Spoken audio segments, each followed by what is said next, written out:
27 prill, ditë e hënë, mirëmëngjes, mirë se keni nisur dhe kemi nisur bashkë me ju një javë të re. Mirëmëngjes. Mirëmëngjesi, dhe kjo do jetë java e fundit e muajit prill, apo jo? Është një super gjetje. Sa ka prilli? Janar, shkurt, mars? 30. 30 paska. Nuk ka nevojë fare ta bësh atë me. Besoj se po. Nëse dhe ky prill shkon si prillet e tjerë. Po. Prill i thyer. Po. I thyer është. I thyer jo dhe aq, domethënë tani iku. Me prillin do ikin dhe edhe këto mbrapshtitë e tjera që na kanë zënë. Mirë, punët në përgjithësi shumë mirë. Koleg tiu? Po mirë. Fundjavë e bukur, fundjavë me Calcedo. Me Calcedo. Prap ka bërë gol apo jo? Në fakt, vetëm asist dje, se nuk e ndali shtylla. Më është bërë qurin se Salemakers. E kuptova. Ke jashtëzakonisht drejt. Mos flasim për atë ndeshje miqësore që pam dje, domethënë se vinte shpirtin më tunës. Por ti vazhdon që mos filmosh gjë, mos bësh gjë. Janë dy palë rrjeta, koleg. Ti du të vish një ditë dhe të thush ke drejt. Nuk kanë mendu fare për prindrit këta. Po pse prindrit e tjerë i bëjnë këto? I bëjnë nëpër fusha të hapura. Jo, koleg, fusin dorën aty kur janë të rjeta, po. Po pra, po nuk është pse u gjuajt një penalti, për shembull, dhe unë nuk do rrit tash të filmoj gjithë aksion. Është çuni, më nuk do rrit. Ore, kam filmu penaltin tim. A e kupton se si kanë qenë prindrit e yjeve përpara te? Prindi për shembull i Jasharit. Po. Prindi i Riçit. Ku më gjen këta? A e lojtar të... Po prindi Konstanciao, se kemi parë, me Puron, gojtë, festuar... Me Milanin. Pra, këta janë prindër. Jo ti, që nuk... Ska gjë, Imbir nuk do bëhet futbollist, kështu që... Okej, do t'japim një aksion Calcedo, që po t'ishte Stivi duke luajtur, ti me siguri prapë nuk do ta kishe filmuar. Aksion modele, nga këto aksionet... Ja, ekipi kolegut. Pa më gjithë ndeshjen Milan Juve dje, dhe me kjo ishte. Kjo ishte, paga shumë. Po, urojmë që Akromaksi mos na e bllokoj, se e kemi dhënë pa drejta, por kjo ishte ndeshja e djeshme. Gjyqtari i takimit besoj dallove se cili ishte. Roki. Këta tindejt nuk kanë bërë asgjë, domethënë. Ke parë një ajdut që thotë Vollau? Shiko, cili nga ata është 2 metra? E qartë. Bastoni. I cili e ndau grua, morë. Pse? Si pse? E frikshme. Këto jetën personale... Divorcu? Megjithatë, jo, përsa i frekuenton në disa ambiente. Ambiente çfarë? Me burra apo me gra? Me gra, po me pagesë. Nëse para Kanada, nuk është se i vërtetë. Jo. Megjithatë, këta kanë lindë mbrapsht vëlla, ç'a të bëjmë? Pse? Si lind mbrapsht? Ka raste kur fëmia vendoset nga ana pozicion po dali. Është e vështirë. Po dali. Jo, është të mërshme dhe është në këta raste? Operacion cezarian. Në të raste çfarë bëhet? Opero, çfarë është? Del nga dritarja fëmia. Jo nga dera. E qartë. Pse është quajtur operacion cezarian? Edhe Jul Cezari kështu ka lindur? Kështu ka lindur, në maternitetin e Romës. Të lumt. Megjithatë, le të shohim kur lind mbrapsht, Foca Inda. Unë them ti ai që në 2 tituj tjerë Juves pse ka vjedh Inda. Nuk është se na dhimbse të Juve, më thon drejtën. 3 atëherë ti ai që Juves se ka vjedhin këta të Indës. Ja, një pjot, koleg. Jo, këto janë lëra shumë të rrezikshme. Mbi gjitha prindi që e ka xhiru to. E shikon? Ka prindër që... E kuptova. Fillon java, filloj me zhurmat e javës. Unë kam ardhur goxha herët në zyrë, por nuk e di pse ditë hëne ka një nxitim të tmerrshëm, qoftë edhe në orën 5 dhe 6 të mëngjesit. Ta bëjnë me drita, i bien Boris, zhurma madhe në këto banesat tona të padjegura.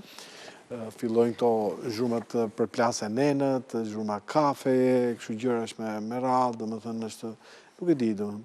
Më duket mua apo ne jemi popull i zhurmshëm? Jemi shumë i zhurmshëm. Jemi kaq të zhurmshëm, koleg, saqë kur shkon andej, duket se ka vdek gjithë ku janë njerëzit më. Si ka mundësi që s'ka asnjë. Po pse ti ja dole të shkosh andej? Ja kështu duke dhënë unë ndej janë tranzit. Duke vënë gishtat, duke dhënë gjak, hoq një veshke pane, ma futën prapë. Por nuk e kuptova pse kërkoni shenja gishtash tek gishtërinjt e vegjël. Nuk e di, nuk e di. Po edhe këta anglezët e bëjnë këtë? Edhe anglezët, po. Pra donin gishtat tregues edhe gishtërinjt e vegjël. Bëjnë eksperimente, kolegë, mi kabje njërzore. Po. Po kjo nuk quhet dënim kolektiv. Kolegë, do të pyesin sa vjeç je mbi 50, nuk kalon, po nuk bërë analizë prostate këtu. Do ta bëj ky polici. Do më patjetër. Ekzaminim. Unë kur isha këtë fundjavë më ka sqaruar drejtori i policisë të aeroportit, më sqaroi, jo, sepse fillova të grindesh në një moment caktuar, dhe më nuk po durej dot më. E kanë me ne shqiptarët, nduket. Dhe më sqaroi që kjo, jo, se kanë me ne, kanë me të gjithë. Gjithë ekstrakomunitarë. Me ekstrakomunitarë. Dhe pse vendoste? Ndodhë që ata të vërtetojnë që ti nuk e shkelur rregullat e Schengenit. Dhe për të vërtet, ata i kanë të dhënat Teams. Por ama për të kapur 200-300 veta që qoftë edhe 1000 tani ku e di unë, që i shkelin këto rregulla, dënohen disa popull. Ky është dënim kolektiv, domethënë që UEA, që është për drejtat e njeriut, është kampion bote, UEA dënon shqiptarët të gjitha llojeve. Dhe shqiptarët e Malizis, shqiptarët e Maqedonisë Veriut, shqiptarët e Kosovës, etc. Dënon Maqedonësit, dënon Serbët, dënon gjithë, po ti mbledhësh gjithë sa milion njerëz bëjnë këta. Po bëjnë ja 50 milion. Ta dënohen për 1000 veta. Se qatë taksirati kemi dhe, i duhet presim në radhë. Nëse zgjidhja është që të futemi sa më shpejt në BE, kolegë. Sa më shpejt. Jo, zgjidhja është që autoritetet, një nga qeverit duhet ta padisi këtë, dënim kolektiv s'ka. Ose të paktën këto shoqatet e turistëve që kanë agjencit. Ata mund të mjafton të hapin një davaj gjyqësore. Ky është dënim kolektiv. E kemi luftën në afër, kështu që na lini ratë. Ore ti pristin pleq plaka të fëmijët vegjël, ka gjë më absurde se ti kërkosh një plaku shenjë e gishtave, 80 ca vjeç, nuk ka shenja gishtash, nuk ka si të ketë. Sheshohen ato. E pra, po si do bëj? Po unë them që të bëjmë një operacion plastik, të vendosim shenjë gishtash edhe tek moshat e vjetra. Nuk bëhen, sepse shumë për 2 javë shkojmë prapa të kuq. Nuk ka zgjidhje, unë them të bashkojmë gjithë tokat, kolegë, bëjmë kooperative bujësore që të çojmë produktet në Europë dhe të na pranojë Europa kështu siç jemi drejt. Po si do na pranojmë? Edhe kur hyn dhe kur del, se është dhe mohabeti edhe kur del. Atëherë hyn edhe kur del. Po më. I mirë ti. Nuk më ka edhe kur del. Po më rradh. Kaq ishte çuni, nuk i arrinte ajo e fotos, të ka bërë. Dile thikën, jepja thikën xhaxhit tash, kriminal, bëre gishtat atë. Çfarë ti thosh? E frikshme. Nëse le të shohim këto zhurmat e mëngjesit çfarë bëjmë. Për çfarë përdoren këto drita? Punë të tyre, do merre me mend se nuk është jo vetëm gërhet njeriu, kupton?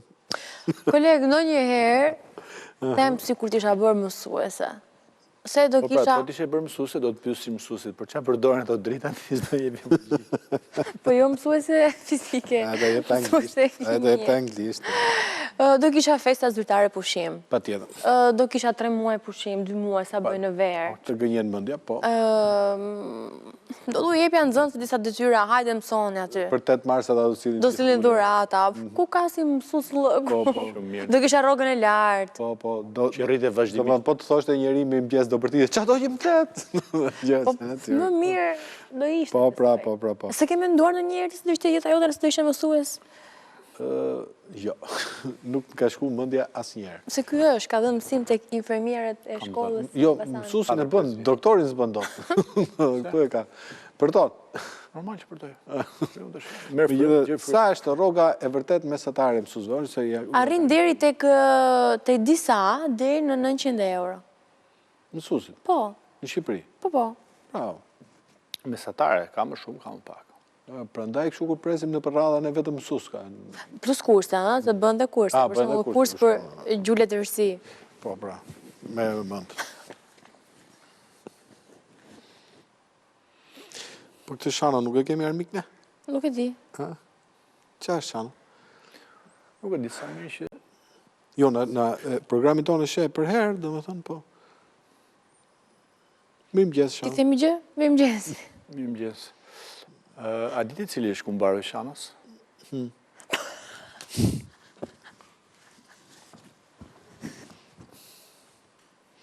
Mirë, përderisa ai është prezent në studion tonë sot, do thotë që kemi pasur ditë të vështira shumë për vendin tonë, kemi pasur ndodhi, ngjarje, jo zoti Shano, por profesor Ervin Karamuço, ekspert për çështje. Profesor Ervini rikthehet. Ka qenë një fundjavë, mund të themi, e çmendur, Shqipëria doli jashtë kontrollit këtë fundjavë. Kontroll ka qenë. Aksidente shumë. Për fat të keq me pasojë humbja jetësh. Ka pasur disa alarme të rreme për bombë në 2 nga qendrat tregtare më të rëndësishme në kryeqytet. Shiko. Por ka pasur atentate ku në Lezhë, në Moskabur, në Vallëdre, po mbeten të vrarë çifti i bashkëshortëve Mujeci. Supozohet dhe dyshohet që është një vrasje për hakmarrje, por që mbetet për të diskutuar pas pak me profesor Karamuçon. Por vetëm kaq do ndalemi dhe pak tek lajmet në botë, tentuan t'i gjuanin presidentit Trump, apo... Po, profja nga e di këtë punë. Po ka lidhjet e tia me SBA-n, ka disa fisha tek Shtëpia e Bardhë. E kuptoj, nga Shqipëria do shkojmë në Amerikë. Po do ta tekim në pak, se ka dhe shqiptarë që jetojnë edhe janë në ankth edhe kush e di çfarë ndodh. Si shpjegohet, më koleg? Nuk dua të prononcohem, koleg. Partë profesor Karamuço. Profesori do na tregoj një gjë dhe për këtë punë e rokit? Dhe kujt? Të gjyqtarëve në Itali, dhe. Po, nëse ka dini, pse jo. Ja, është në hetim, koleg. Është në hetim. Akoma është në hetim. Nuk është se ka marrë gjykata në vendim formës për. Jo. Ma dhe gjykata e arkivoj, Kinea i arkivon. Por në luftën SBA-Iran, a preket Shqipëria, se kryeministri Rama tha që po si s'preket, nuk është shëti që e kemi ne... Irani mund të sulmohet nga Shqipëria, por kishte një kusht. Sa ishte nafta, kur gjë në Vjen? Diku ke 1.7. Euro? Po. Po në Tiran? Diku ke 2.2. Euro? Okej. Sa është rroga mesatare në Vjen? 1250. E kuptoj qartë. Do të diskutojmë pas pak me profesor Karamuço, ndërsa në pjesën e dytë do të kemi të ftuar një avokate, quhet Elona Berki, dhe do ndalemi pikërisht tek pronat dhe trashëgimia, këto çështje që shqiptarët i këput në mes. Unë s'ka probleme prona se jam qam. O sa mirë. I kam problem, i kam atje. Pse lindin këto konflikte familjare dhe cilat janë sfidat ligjore që shqiptarët hasin pikërisht në këto tematika? Okej. Dhe pse ka dokumentacion të munguar dhe të pasakt ku bëhet fjala për pronat? Ashtu, a? Po, pse kemi shpesh mbi vendosje pronash, konflikte mes trashëgimtarëve dhe mungesë regjistrimit të rregullt? Po për pronat e në qamve do thot një gjabës? Ta shoh këtu nuk e kam, por pronat e para viteve 90, koleg, janë të gjata dhe kërkojnë prova më të forta, pra gjata në vite, në proces, po, dhe kërkojnë një dokumentacion pak më të thelluar, gjë që mungon, por ne do ja gjejmë zgjidhjen sepse shteti ynë ja del mbi gjithçka. Po këtë shtetin të pjesa pare futëm krizë, tani i ka të dy anët, të pjesa dytë e morëm me të mja. Dhe si që përmenda dhe pak më herët për rivlerësimin e pronës kush përfiton, do të sqarojmë pas pak me studio me avokate Elonën. Ndërsa në pjesën e tretë, në fakt e kemi diskutuar të herë të tjera në program, por do ndalemi pikërisht në arkivat e Vatikanit. Çfarë thonë arkivat e Vatikanit për misteret e ikonës së zonjës së Shkodrës? Dhe çfarë fshihet në këto arkiva për ikonën e preferuar të Papës? Papa Leonit, po. Papa Leonis, po. Dhe me këtë tjetër mund të diskutojmë përveç se Menusha Zhuba kërkuese në arkivat e Vatikanit.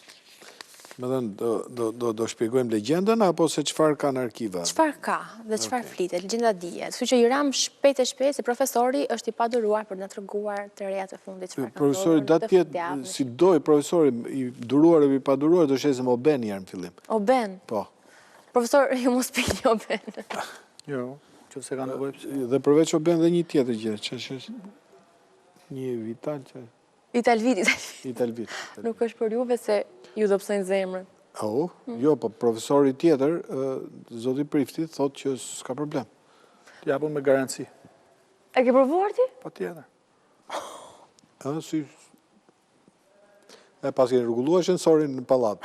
Kuptoj, qartë.